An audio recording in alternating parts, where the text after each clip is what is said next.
বিরতির পরে খবরে নজর রাখি। বদলের বাংলায় বড় বিনিয়োগ, এবার ইস্পাত শিল্পে 15,000 কোটির বিনিয়োগ।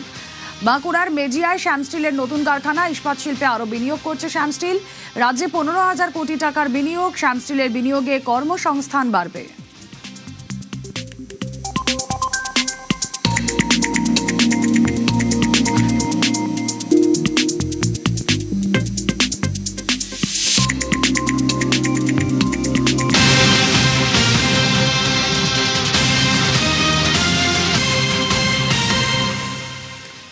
বদলের বাংলায় এবার বড় বিনিয়োগ।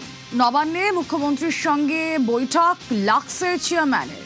রাজ্যে ফের বিনিয়োগ করবে লাক্স সংস্থা। নবান্নে মুখ্যমন্ত্রীর সঙ্গে বৈঠক অশোক কুমার টোডির। কথা বলবো, বিস্তারিত জানবো। প্রতিনিধি সোমরাজ রয়েছেন সঙ্গে। সোমরাজ,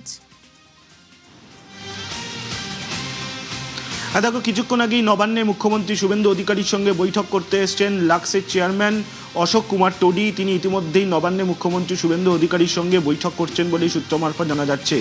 রাজ্যে ফের বিনিয়োগ করতে চলেছে লাক্স কোজি সংস্থা। 11 তারিখ তাদের ডানকুনিতে একটি প্ল্যান্টের সূচনা করারও কথা রয়েছে, যেখানে উপস্থিত থাকতে পারেন মুখ্যমন্ত্রী শুভেন্দু অধিকারী। ইতিমধ্যেই নবান্নে এসে তারা পৌঁছেছেন এবং মুখ্যমন্ত্রী শুভেন্দু অধিকারীর সঙ্গে বৈঠক করছেন। দেখো, বদলের বাংলায় আমরা দেখেছি এক এক করে শিল্পপতি তারা রাজ্যে আসছেন এবং রাজ্যে শিল্পে বিনিয়োগে আগ্রহ প্রকাশ করছেন। কিছুক্ষণ আগেই নবান্নে এসে পৌঁছেছেন লাক্স কোজি গোষ্ঠীর চেয়ারম্যান অশোক কুমার টোডি। মুখ্যমন্ত্রী শুভেন্দু অধিকারীর সঙ্গে বৈঠক করতে মনে করা হচ্ছে তারা রাজ্যে যে বিনিয়োগ করবেন সেই বিনিয়োগ নিয়ে আলোচনা হওয়ার পাশাপাশি 11 তারিখের ডানকুনিতে লাক্সেরই একটি প্ল্যান্টের সূচনা অনুষ্ঠান রয়েছে। সেই অনুষ্ঠানে মুখ্যমন্ত্রী শুভেন্দু অধিকারীকে আমন্ত্রণ জানাতে পারেন তারা। সেই কারণেও তাদের আসা নবান্নে। ইতিমধ্যেই মুখ্যমন্ত্রী শুভেন্দু অধিকারীর সঙ্গে তাদের বৈঠক হয়েছে বলেই সূত্র মারফত জানা যাচ্ছে। ওকে, বদলের বাংলায় বড় বিনিয়োগ, ইস্পাত শিল্পে 15,000 কোটির বিনিয়োগ। বাঁকুড়ার মেজিয়ায় শ্যাম স্টিলের নতুন কারখানা, ইস্পাত শিল্পে আরও বিনিয়োগ করছে শ্যাম স্টিল।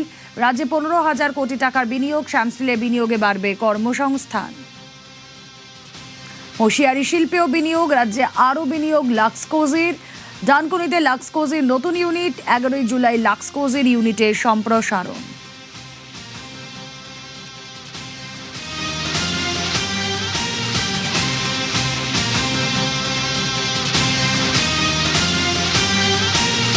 শিল্পই তো ভবিষ্যৎ।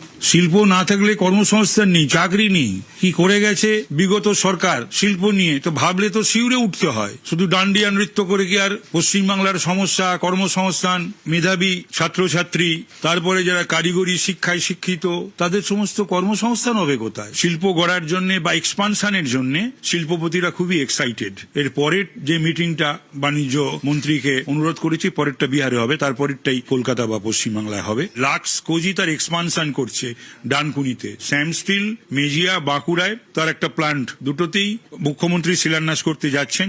এক তো টাটার প্রস্থানের পরে একটা বিনিয়োগ বিরোধী, শিল্প বিরোধী একটা তো বার্তা গিয়েই ছিল। 6,688 জন ছোট বড় মাঝারি শিল্পপতি তারা বাংলা ছেড়েছিল। এ বাজের ফিরিয়ে আনার চেষ্টা, লোক দেখানো বা বুজরুকি ঢক্কানি নাদ, এসবে আমি বিশ্বাস নই বা আমার সরকারও বিশ্বাস নয়।